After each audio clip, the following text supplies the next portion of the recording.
जय हिंद दोस्तों, कैसे आप सभी। उम्मीद करता हूं दोस्तों आप सभी बहुत ही बढ़िया होंगे। दोस्तों आज की वीडियो हम बात करने वाले हैं ऐसे आपको दोस्तों ग्रैंड लीग की 5 टिप्स बताने वाला हूं, जिन्हें अगर आप आज तक फॉलो नहीं करते थे तो आज से फॉलो कर देख लीजिएगा। आपको बहुत ही ज़्यादा अंतर देखने को मिल जाएगा दोस्तों ग्रैंड लीग की रैंक्स में। देखिए दोस्तों, आगे बढ़ूँ उससे पहले बोल रहा हूँ, अगर आप टेलीग्राम पर नहीं जुड़े हो तो याद से जुड़े आना दोस्तों, क्योंकि फैंटेसी क्रिकेट में आपको 100 से ज़्यादा चैनल्स देखने को मिल जाएंगे। सब आपको प्लस के स्टेट दिखाकर कंफ्यूज कर देंगे। इससे भी रख सकते हो, उससे भी रख सकते हो। आपका भाई आपको बिल्कुल भी कंफ्यूज नहीं करेगा, इसलिए याद से टेलीग्राम पर जुड़ जाइएगा। मैं लिंक आपको दे दूंगा, आप वहां से जुड़ सकते हो, ठीक है, याद रखना दोस्तों। चलिएगा दोस्तों स्टार्ट करता हूं। तो सबसे पहले दोस्तों आप देख पा रहोगे प्लेस फॉर्म दोस्तों बहुत इंपॉर्टेंट होता है किसी प्लेयर के लिए, चाहे वो आपका बैट्समैन हो, चाहे वो आपका ऑलराउंडर हो, चाहे वो आपका बॉलर हो। अगर फॉर्म चल रहा है तो ज़्यादातर मैचेस में वही प्लेयर आपको परफॉर्मेंस करके दे देगा, और फॉर्म नहीं चल रहा है तो ज़्यादातर मैचेस में वही प्लेयर फ्लॉप हो जाएगा, याद रखिएगा। अब देखिए दोस्तों, आप सभी को किसी प्लेयर का फॉर्म देखना है तो लास्ट 5 मैच उसका आप देख लीजिएगा, आपको पता चल जाएगा प्लेयर फॉर्म में है या नहीं है, ठीक है। उससे ज़्यादा मैचेस आपको देखने की ज़रूरत नहीं है, लास्ट 5 मैच ही आप देख लीजिएगा। अब देखिए दोस्तों एग्जाम्पल बता देता हूँ, आप सभी को पता होगा दोस्तों आईपीएल 2022 उठाकर देखिएगा, विराट कोहली का बहुत ही बेकार गया था। आईपीएल 2023 उठाकर देखोगे बहुत ही शानदार गया था। और अगर अभी तक के आईपीएल 2024 की बात करूं तो यहाँ पर आरसीबी के अभी तक 2 मैच हुए हैं, तो वहाँ पर भी उन्होंने लगभग पहले मैच में इतना बेस्ट नहीं किया था, पर सेकंड मैच में बहुत ही बेस्ट किया था, ठीक है। तो प्लेयर का फॉर्म बहुत इंपॉर्टेंट होता है, याद रखिएगा। और एग्जाम्पल बता देता हूँ, देखिए दोस्तों दिनेश कार्तिक का आप आईपीएल 2022 उठाकर देखोगे बहुत ही शानदार गया था। आईपीएल 2023 उठाकर देखोगे बिल्कुल भी खास नहीं गया था। आईपीएल 2024 उठाकर देखिएगा, अभी तक 2 मैच हुए हैं आरसीबी के, तो वहाँ पर भी उन्होंने दोनों मैच में उनकी बैटिंग आई और बहुत ही बेस्ट परफॉर्मेंस किया था, याद रखना। तो देखिए अब इनका 2024 में जो आईपीएल है दिनेश कार्तिक का बहुत ही शानदार जाएगा, आप ये मान सकते हो, ठीक है, याद रखिएगा। मैं ये नहीं बोल रहा हूँ कि सारे मैच में वो परफॉर्मेंस कर देंगे, पर आप मान सकते हो 5 से 6 मैच में पक्का अच्छा खासा परफॉर्मेंस करेंगे, याद रखना, ठीक है। तो इसलिए प्लेयर का फॉर्म इंपॉर्टेंट होता है, याद रखिएगा दोस्तों।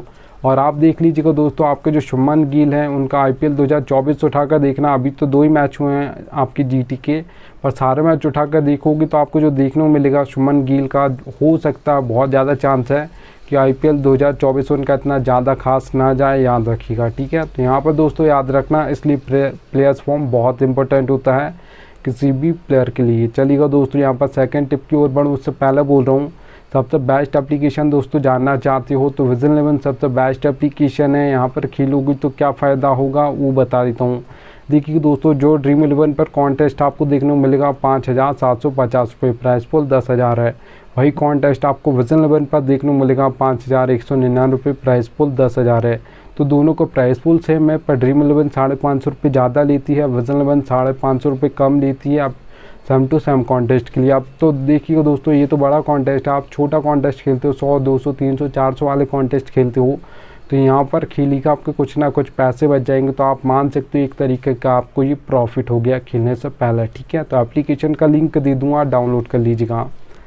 चलिएगा दोस्तों, यहाँ पर आप देख पा रहोगे पिच रिपोर्ट दोस्तों जो सबसे ज़्यादा इंपॉर्टेंट होती है आपकी T20 और ओडीआई मैचेस के लिए होती है, क्योंकि दोस्तों यहाँ पर कोई भी कैप्टन टॉस जीता है तो बॉल फर्स्ट करता है, जबकि टेस्ट मैच में ऐसा नहीं होता। वहाँ पर दोस्तों कोई भी कैप्टन टॉस जीतता है तो वो बॉल फर्स्ट भी कर सकता है, बैट फर्स्ट भी कर सकता है पिच के अकॉर्डिंग, ठीक है। जबकि T20 और ओडीआई मैचेस में ज़्यादातर मैचेस में बॉल फर्स्ट ही पहले करते हैं। अब देखिएगा दोस्तों 3 टाइप्स के आपको पिच देखने को मिल जाएगी, बैटिंग फ्रेंडली, बैलेंस और बॉलिंग। अब देखिएगा दोस्तों नाम से समझ आ रहा है बैटिंग फ्रेंडली पिच है, तो बैट्समैन परफॉर्म करने वाले हैं, आपको जो स्कोर बोर्ड देखने को मिलेगा वो हाई देखने को मिलेगा, ठीक है, याद रखिएगा। और देखिए दोस्तों जो बैटिंग फ्रेंडली पिचेस होंगी वहाँ पर जो आपको T20 आई में स्कोर बोर्ड देखने को मिलेगा वो याद रखिएगा दोस्तों 170 से प्लस आपको ज़्यादातर मैचेस में देखने को मिलेगा। आप मान सकते हो 10 मैच उठाकर देखोगे तो आपको 8 मैचेस में जो स्कोर बोर्ड देखने को मिलेगा वो 170 से प्लस आपको ज़्यादातर देखने को मिल जाएगा। ज़्यादातर ये 180 हो सकता है, ज़्यादातर 190 हो सकता है, 200 प्लस भी जा सकता है बैटिंग फ्रेंडली पिचेस पर, याद रखना। अब देखिए दोस्तों अगर यहाँ पर मैं बात करूँ बैलेंस पिच की, तो बैलेंस पिच पर दोस्तों जो ज़्यादातर परफॉर्मेंस करते हैं आपके ऑलराउंडर्स करते हैं, क्योंकि दोस्तों जो ऑलराउंडर्स का बैटिंग ऑर्डर होता है वो 4 number, 5 number, 6 number batting order आपके ऑलराउंडर्स का होता है। आपको ऑलराउंडर्स 2 तरीके से फैंटेसी पॉइंट देते हैं, एक आपको बैटिंग करके देते हैं, एक आपको बॉलिंग से मतलब विकेट लेकर देते हैं, ठीक है। तो 2 तरीके से फैंटेसी पॉइंट देते हैं, इसलिए जहाँ तक जो परफॉर्मेंस करते हैं आपके ऑलराउंडर्स करते हैं बैलेंस पिचेस पर। बैलेंस पिचेस पर दोस्तों 1 से 2 विकेट जल्दी गिर जाते हैं, तो इनकी बैटिंग जल्दी आएगी, तो ये बैटिंग करके फैंटेसी पॉइंट देंगी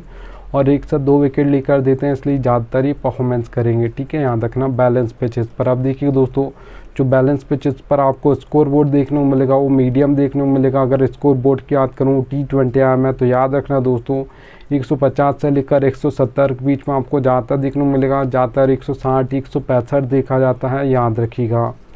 अब देखिए दोस्तों, अगर यहाँ पर मैं बात करूँ बॉलिंग पिच की, तो याद रखना दोस्तों सबसे पहले 2 टाइप्स के तो हमारे बॉलर्स होते हैं। एक आपके पेसर्स होते हैं जिसे आप फास्ट बॉलर्स बोलते हो, एक आपके स्पिनर्स होते हैं। ज़्यादातर जो विकेट निकालते हैं दोस्तों पेसर्स निकालते हैं, क्योंकि वो पावर प्ले बॉलिंग करते हैं, उसका डेथ ओवर्स में बॉलिंग करते हैं। जो आपके स्पिनर्स हैं दोस्तों वो तो मिडिल ओवर्स में बॉलिंग करते हैं, जहाँ से सबसे कम विकेट गिरते हैं, याद रखिएगा, ठीक है।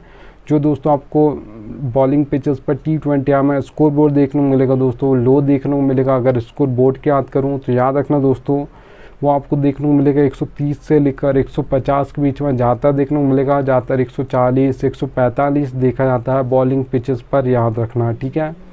चलिए दोस्तों, अगर यहाँ पर मैं बात करूँ 3rd नंबर टिप की, तो यहाँ पर आप देख पा रहे होगे दोस्तों बैटिंग ऑर्डर। बैटिंग ऑर्डर आपको एक एक प्लेयर का पता होना चाहिए, कौन किस नंबर पर बैटिंग करने आएगा, कौन कहाँ पर बॉलिंग करेगा, ये भी आपको पता होना चाहिए, ठीक है। तो देखिए दोस्तों, आप कैसे यहाँ पर पता कर सकते हो बैटिंग ऑर्डर।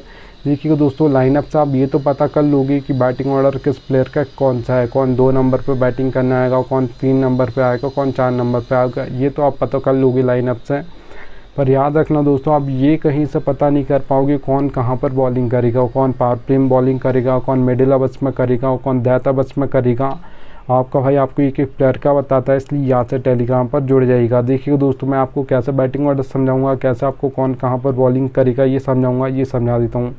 देखिए दोस्तों, नंबर से आपको सभी प्लेयर का आपको बैटिंग ऑर्डर बता दूंगा। जैसे रोहित शर्मा के सामने 2 नंबर लिखा है, विराट कोहली के सामने 3 नंबर लिखा है, हार्दिक पांड्या के सामने 5 नंबर लिखा है, तो ऐसे आपको नंबर से बैटिंग ऑर्डर समझाऊँगा। अब देखिए दोस्तों, हार्दिक पांड्या आपके ऑलराउंडर हैं, अगर 2 ओवर डालेंगे तो कहाँ पर बॉलिंग करेंगे, अगर 4 ओवर डालेंगे आज के मैच में तो कहाँ पर बॉलिंग करेंगे, ये समझा देता हूँ। देखिए दोस्तों, सबसे पहले मैं आपको मतलब बता दूँ। ओ का मतलब दोस्तों ओपनिंग ओवर्स बोल सकते हो या पावर प्ले, एम का मतलब है मिडिल ओवर्स, डी का मतलब है डेथ ओवर्स, ठीक है, याद रखना। अब देखिए O/M लिखा हार्दिक पांड्या के सामने, तो अगर यहाँ पर 6th ऑप्शन है बॉलिंग का, तो याद रखना दोस्तों 2 ओवर डालेंगे, और 2 ओवर डालेंगे तो फिर वो ओपनिंग ओवर में 1 ओवर डालेंगे, मिडिल में 1 ओवर डालेंगे, ठीक है। अब देखिए दोस्तों, हार्दिक पांड्या अगर 5th ऑप्शन है बॉलिंग का, 4 ओवर आज के मैच में पूरे डालेंगे, तो फिर याद रखना वो 2 ओवर ओपनिंग में डालेंगे, मिडिल में 2 ओवर डालेंगे। डेथ में बॉलिंग नहीं करते हैं आपके हार्दिक पांड्या, याद रखिएगा, ठीक है। और यहाँ पर दोस्तों, अगर हार्दिक पांड्या डेथ में बॉलिंग करते भी हैं तो कभी कभार एक आध मैच करते हैं गलती से, ठीक है, याद रखना। अब देखिए दोस्तों, यहाँ पर अगर मैं बात करूँ एक और बॉलर का एग्जांपल ले लेते हैं, तो आप देख पा रहे भुवनेश्वर कुमार है, उनके सामने लिखो O/D। तो अभी मैंने आपको बताया O का मतलब ओपनिंग ओवर, M का मतलब मिडिल ओवर्स, D का मतलब डेथ ओवर्स, ठीक है, तो याद रखना। आप देखिए दोस्तों O/D लिखा है। आपके भुवनेश्वर कुमार अभी तो इंडिया से नहीं खेलते हैं, जब खेलती थी तब भी ऐसी बॉलिंग करती थी। अभी आपके SRH से खेलते हैं तो वहाँ पर भी सेम टू सेम बॉलिंग करते हैं। तो ओपनिंग ओवर में 2 ओवर डालेंगे, डेथ में 2 ओवर डालेंगे, ठीक है। आपके अगर भुवनेश्वर कुमार मिडिल में बॉलिंग नहीं करते हैं, और करते हैं तो कब करते हैं, जब कोई बल्लेबाज सेट हो जाता है, आउट नहीं होता है, तो कैप्टन उन्हें 1 ओवर देता है विकेट निकालने के लिए, ठीक है, याद रखिएगा। तो यहाँ पर दोस्तों आप सभी को बता दूँ एक एक प्लेयर का, ऐसे आपको बैटिंग ऑर्डर समझाऊंगा, ऐसे आपको बॉलिंग का भी बताऊंगा कौन कहाँ पर कितने ओवर डालेगा, ठीक है, याद रखना। चलिए दोस्तों, यहाँ पर आप कैप्टन और वाइस कैप्टन सबसे ज़्यादा इंपॉर्टेंट होते हैं दोस्तों, याद रखना। 1 या 2 या 3 या प्लेयर ऐसा आपको लग रहा है कि कम फैंटेसी पॉइंट देख कर गए हैं, ड्रीम टीम में नहीं आएंगे, तो आज मेरी grand league, mega grand league में फर्स्ट रैंक नहीं आ सकती, तो भी याद रखना दोस्तों कैप्टन और वाइस कैप्टन आपके सही है। मैच थोड़ा इधर उधर होता है तो भी आपके 1 या 2 या 3 प्लेयर भी नहीं आए ड्रीम टीम में तो भी चल जाएगा, पर कैप्टन और वाइस कैप्टन आपके बिल्कुल सही होने चाहिए, ठीक है, याद रखना। अब देखिए दोस्तों, मैं कैप्टन और वाइस कैप्टन भी आपको बता देता हूँ कैसे आप बना सकते हो, ठीक है, याद रखना। देखिए दोस्तों, सारे प्लेयर तो दावेदार नहीं होते हैं कैप्टन और वाइस कैप्टन की। जो आपको एक मैच में कैप्टन और वाइस कैप्टन के दावेदार जो प्लेयर मिलेंगे, आपको सारे प्लेयर नहीं देखने को मिलेंगे। मैं इम्पैक्ट प्लेयर की बात नहीं कर रहा हूँ, सबसे पहले मैं आपको ये बता देता हूँ, ठीक है। तो 22 प्लेयर्स हमको कैप्टन और वाइस कैप्टन के लिए मिलते हैं कि एक टीम से 11, दूसरी टीम से 11। अब उसमें से आपको कैप्टन और वाइस कैप्टन सेलेक्ट करना बहुत डिफ़िकल्ट होता है। किसी बैट्समैन को बनाए, ऑलराउंडर को बनाए या बॉलर को बनाए, किसे बनाए तो समझ नहीं आता। तो आपका भाई आपको समझा रहा है सिंपल तरीके से, ठीक है। तो देखिए दोस्तों, सारे प्लेयर दावेदार नहीं होंगे, तो आपको ऐसे 6 से 7 प्लेयर ही होते हैं दोस्तों एक मैच में दावेदार, जो कैप्टन और वाइस कैप्टन की दावेदारी पेश करते हैं। कि जो ज़्यादातर प्लेयर परफॉर्मेंस करते रहते हैं वही कैप्टन और वाइस कैप्टन बनते रहते हैं, ठीक है, याद रखना। तो आपको 6 ऐसे प्लेयर निकाल लेने दोस्तों, दोनों टीम से। एक टीम से आप 2-3 प्लेयर निकाल लीजिएगा, दूसरी टीम से भी 2-3 प्लेयर निकाल लीजिएगा, ठीक है। तो आपको ऐसे दोनों टीम से 6 प्लेयर निकाल लेने हैं 22 प्लेयर्स में से। आप देखिएगा दोस्तों, उसमें से मैं मान लेता हूँ आपने क्या क्या देखना है वो बता देता हूँ। आप जो 6 प्लेयर निकाल रहे हो उनमें देखिएगा प्लेयर्स फॉर्म देखिएगा, पिच रिपोर्ट देखिएगा, बैटिंग ऑर्डर देखिएगा, कौन कहाँ पर बॉलिंग करेगा ये देखिएगा, हेड टू हेड बैटर्स देखिएगा। उसके बाद अगर आप निकालोगे तो बहुत ज़्यादा चांस होगा आपके कैप्टन और वाइस कैप्टन, आप जो प्लेयर निकालोगे दावेदार, बहुत ज़्यादा चांस होगा आपके वो सही निकलेंगे, ठीक है। अब देखिए दोस्तों, आपने 6 प्लेयर निकाल लिए, मैं मान लेता हूँ 2-2 प्लेयर आपने तीनों निकाल लिए, बॉलर निकालिए, ऑलराउंडर निकालिए, बॉलर बैट्समैन निकालिए, ठीक है। अब देखिए दोस्तों 1 2 3 इस नंबर को कोई बैट्समैन हो आपका, ठीक है, कैप्टन और वाइस कैप्टन का आपको दावेदार लग रहा है कि आज के मैच में कोई बैट्समैन बनेगा, तो 1 2 3 इस नंबर का बैटिंग ऑर्डर होना चाहिए। उस बैट्समैन का फॉर्म अच्छा चल रहा हो तो उसे आप कैप्टन और वाइस कैप्टन बना सकते हो, क्योंकि अगर सेट हो जाता है एंड तक खेलेगा तो बहुत ज़्यादा चांस होगा वो बैटिंग ऑर्डर के हिसाब से कि एंड तक खेलेगा तो बहुत ज़्यादा फैंटेसी पॉइंट देकर जाएगा, याद रखना। फिर बहुत कम चांस होगा उससे ज़्यादा फैंटेसी पॉइंट कोई दूसरा प्लेयर देकर चल जाएगा उस मैच में, ठीक है, याद रखना।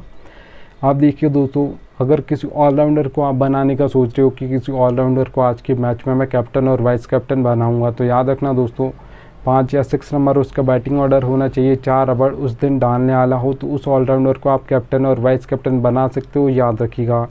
अब देखिए दोस्तों, मैंने आपको बैटिंग ऑर्डर 5 और 6 बोला, इससे नीचे नहीं चलेगा, ऊपर चल जाएगा, ठीक है। 4 नंबर 3 नंबर पर अगर वो ऑलराउंडर बैटिंग करने आता है तो अच्छी आता है, और नहीं आता है तो 5 या 6 पर तो आना ही चाहिए, इससे नीचे नहीं आना चाहिए। ऐसा नहीं होना चाहिए कि रविंद्र जडेजा आपके 7 नंबर पर बैटिंग करने आते हैं इंडिया की ओर से, ऐसा ऑलराउंडर नहीं चलेगा, क्योंकि 7 नंबर बहुत नीचे होता है, याद रखिएगा, ठीक है। अब देखिए दोस्तों, यहाँ पर आप देख पा रहोगे किसी बॉलर को आप बनाने का सोच रहे हो, आपको लग रहा है कि आज के मैच में कोई बॉलर बनेगा कैप्टन और वाइस कैप्टन, तो याद रखना दोस्तों, दैट में 2 बार डालता हो, फॉर्म अच्छा चल रहा हो तो उसे कैप्टन और वाइस कैप्टन कर सकते हो उस बॉलर को, क्योंकि जो डेथ में बॉलिंग करते हैं दोस्तों उनके पास बहुत ज़्यादा चांस होगा कि एक ओवर में 2 या 3 विकेट निकाल ले, क्योंकि जो सबसे ज़्यादा जो विकेट गिरते हैं डेथ ओवर्स में गिरते हैं। पावर प्ले में तो मान सकते हो 3 से 4 ही विकेट गिरते हैं कभी कभार, और ज़्यादातर तो 2 ही गिरते हैं पावर प्ले में। और जो डेथ ओवर्स में गिरते हैं दोस्तों, एक ओवर में 2 या 3 विकेट गिर जाते हैं, और सबसे ज़्यादा जो हैट्रिक्स ली जाती हैं डेथ ओवर्स में ली जाती हैं, ठीक है।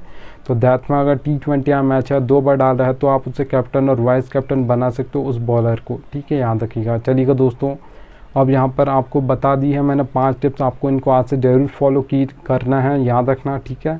अगर आपको थोड़ी सी वीडियो पसंद आई हो तो एक लाइक कर दीजिएगा, और याद से टेलीग्राम पर जुड़े रहिएगा। अब मिलता हूँ आप सभी से नेक्स्ट वीडियो में, तब तक लीजिए।